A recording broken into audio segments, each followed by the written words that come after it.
Hello, guys. I am Shane Davis. I am here with Yanzi Lynn. We are going to talk about the rumor. I guess it's kind of official. I don't know. But Warner Brothers is up for sale again. I'm not even making this up. For people who don't know, AT&T bought Warner Brothers, and then COVID happened. They shut down theaters basically and said, hey, we're going to put Wonder Woman 84 out there. We're going to do Zack Snyder recut of Justice League, which lost a ton of money, and eventually AT&T is like, we do not know what we're doing, and they sold Warner Brothers off for a loss to David Zaslav, who owned like Discovery. So this whole thing is like convoluted a little bit. Okay, so bear with me, but today Warner Brothers is up for sale again, and this time Netflix is jumping in on it. Now, we have theories over here that this was planned to be sold off a long time ago and probably sold off for a profit, because AT&T sold it at a loss. I'm sure David got it for a great price. He's just got to fix it up, prime it, dress it up a little bit like a fixer-up house and sell it again. But before we get into it, look down below, hit like, subscribe, ring the bell for notification, as we are going to explain to you why DC Comics, it's got an expiration date. It's like milk in your fridge. Eventually, it's good today, but eventually not so great tomorrow. So let's get into it. So earlier in the year, we reported that Warner Brothers is going to restructure their company. They're going to essentially split the company into two. One half being the studio and streaming assets, which is things like HBO Max and the DC Studios. And the other half would be the cable networks like CNN, TNT, Discovery.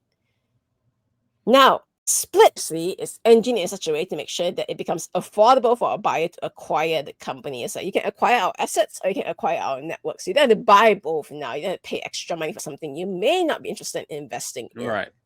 So the first bid came in from Paramount Skydance. Well, not really a bid yet, but they say we are interested in acquiring your studio assets. And obviously, stock prices went up for both companies. Now, though, Netflix is saying, hey, what about us? Can we get in on this? So there's likely going to be a bidding war between Paramount Skydance and Netflix.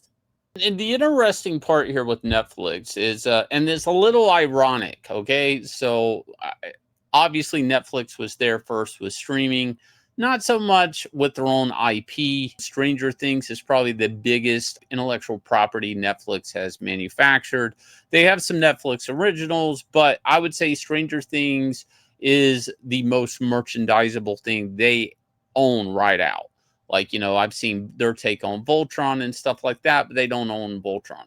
So we're going to look at the irony of this, and that's the fact that Warner Brothers, Disney, all these people during COVID decided we're going streaming. Personally, I don't think streaming's worked out all that great for HBO.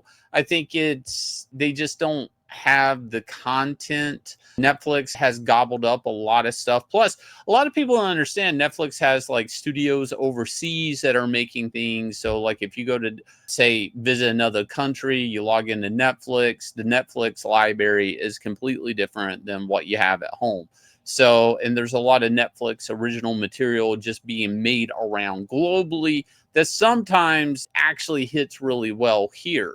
So there's irony in that Netflix is outlasting all these big corporations that are trying to get into streaming to the point where they may actually buy Warner Brothers, which is crazy, right? Like, and it makes a lot of sense for Netflix because Netflix has the viewership. Netflix does not have the intellectual properties, and Netflix has seen great results with things like, say, Daredevil and the Marvel TV series they did. So ideally, if they could get a hold of like everything Warner Brothers has done, like Netflix has had up like the Flash TV series and stuff like that. That stuff does really well with binge watching, but they could get the whole Warner Brothers library plus the assets that they've laid out. Now, back when James Gunn laid out this whole blueprint of everything they're doing and for basically the new DC Comics movieverse, TV shows, the idea that there would be continuity through animation, all this stuff. I said then, this looks more like a portfolio, and that's troublesome. I kind of said then that I think that basically James Gunn's jazzing this up, separating things, making it clear. It seems like something primed to sell, right? I just didn't find this Discovery, David Zaslav. Yeah, and again, if I'm wrong on this, I'm sorry, but this just doesn't look like something that the studio would invest that much in, that they believe in DC Comics that much to make, say, a Swamp Thing movie or an Amanda Waller TV show or a Green Lanterns TV show, an Authority movie. You know what I mean? It looks too diverse. It seems all well-rounded. They've also talked about certain things like Sergeant Rock, and there's cameos of characters like Lobo and Supergirl and things like this. And this list has changed a little bit. This looks too good to be true. So somebody will buy this from us, right? We got James Gunn being the headpiece here. Plus, you know, people argued like Superman didn't beat Man of Steel. Man of Steel made more money. You know, it's a horrible movie and all of this. And you guys have heard all of this. David Zaslav was happy with it. Now, I'm not going to get into the facts of the economy and how much they'd spent on marketing on Man of Steel or any of that. But the reality of that situation is like David Zaslav just needs people jazzed to go into these other films. And not because he's making them, but because this idea of these other films and the production starting on these things or scripts or things like that, or people attached to it, is what he's hoping to sell somebody else. The enthusiasm into this multiple film venture is what ideally he wants a thumbs up on, because that's what he's selling, right? And there's promise in the Superman thing. What do you think, Yanzi?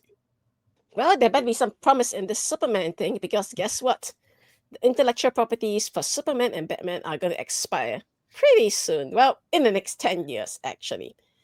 Which means that the original version of Superman and Batman as they appear in issue 1 of their comic book is up for grabs for anybody who wants to make a Superman or Batman book. So obviously, the studios have to prove, yes, there's still value in all IPs. Okay, so maybe you lose Superman, maybe you lose Batman, but guess what? You have all these other options too. Wow, what a big fat library of different IPs and characters you can access. Yeah. And this brings up a weird argument. Is Booster Gold worth anything if Superman's not there? Green Lantern, maybe some of these things could be their own property. But some of these characters and some of the things that DC Comics is kind of like leaning on here, I'm not so sure DC Comics is worth anything with if you take out, like, say, the Trinity, and that would be Superman, Batman, and Wonder Woman. Joker is another character that will then become public domain eventually too. Like, basically a lot of the prime characters that you recognize as DC icons are all on a set timer to become public domain, even after, you know, this is going to be a continually thing. And basically, for people who don't know what that means, is it means like anybody can make a version of Superman based off of that first issue. You can add new powers, whatever, any studio can, and they can actually call their movie Superman. Now, they'll probably want to alter it somehow and call it The Adventures of Superman, or say The Dynamic Superman, The Amazing Superman. They will do something like that. But the problem is, when anybody can make Superman, then Warner Brothers owning Superman doesn't really have a lot of punch to it anymore. And I guess you could say this is like an issue with, like, say, vampires. Like, anybody can make a vampire movie, right? That would kind of happen in a weird roundabout way, where, like, you have a million movies of a guy jumping through the air with a red cape and an S on his chest. Superman is not so special anymore. Now it's who can make the good Superman movie. And this is something that actually, I think, erodes the value of Warner Brothers completely, because, like, really the value here, at least in DC Comics and Warner Brothers in the Hollywood sense, is their IP and how much Warner Brothers has either built or bought up over the years. And I could say the same for Disney, actually. It's just kind of the same thing, except In the case of Warner Brothers, they almost don't know how to manage all their intellectual properties. Like, say, Looney Tunes, I think, has been really abandoned over the years, and there's generations it's just lost on, and was a very commercial product and IP at the time. I fear the same here. Now, basically what David Zaslav has is, or anybody, Warner Brothers in general, if it's up for sale, is the longer it takes to sell this off, it becomes worth less and less. Why I say that is now you have, like, say, 9 years for Superman movies. And that's, again, why I say this was a portfolio.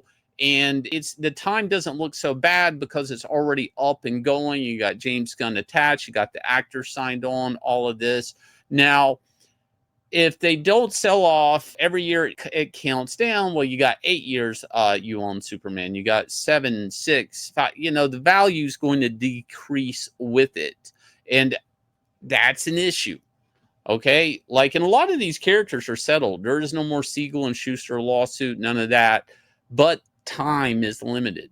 So that's my gut feeling on this. Look, if Netflix acquires Warner Brothers, I'm not really against it, because I'm pretty sure Netflix is just going to do everything that is lined up here on this board. I don't know what Netflix's budget is on some things. And I kind of wonder about Netflix owning Warner Brothers as a movie studio, because Netflix really hasn't really had theatrical releases. I mean, they've won awards and stuff, and they've made certain deals with A24 and other companies to get first rights to streaming on movies. But, like, I can't really wrap my head around that part of it. But this would give at least Netflix a way into theaters and big box office movies. If you guys will, look down below, hit like, subscribe, ring the bell for notification. Also, if you guys haven't, please go over here and consider supporting our independent comic book company. We got a campaign up right now. Shane Davis, it's Annatomic. Welcome to the arena comic book. If you like kaiju, if you like MMA, then Annatomic is exactly what you want. Plus, it's a prequel to our ongoing series called Inglorious Rex, which you can buy book 1 and 2 plus Starlight Cats for the kids on our shop, and they ship out next day. This campaign here, with all the great goodies you'll get with backing a book, cards, mini comic, and all of that, will probably come down middle of October. So guys, go over there, grab your copy while you still can. I'll leave you guys with a trailer for this smash hit comic coming to you from 9 Lives Comics.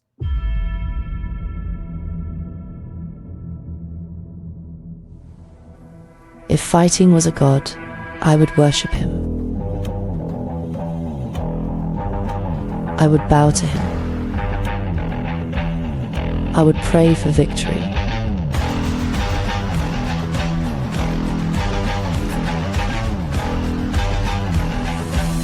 For he only grants opportunities.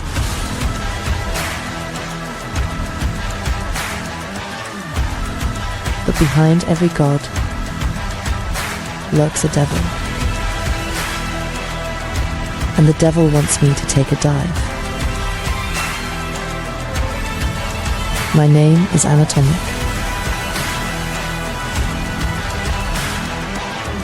And this is how my legend was made.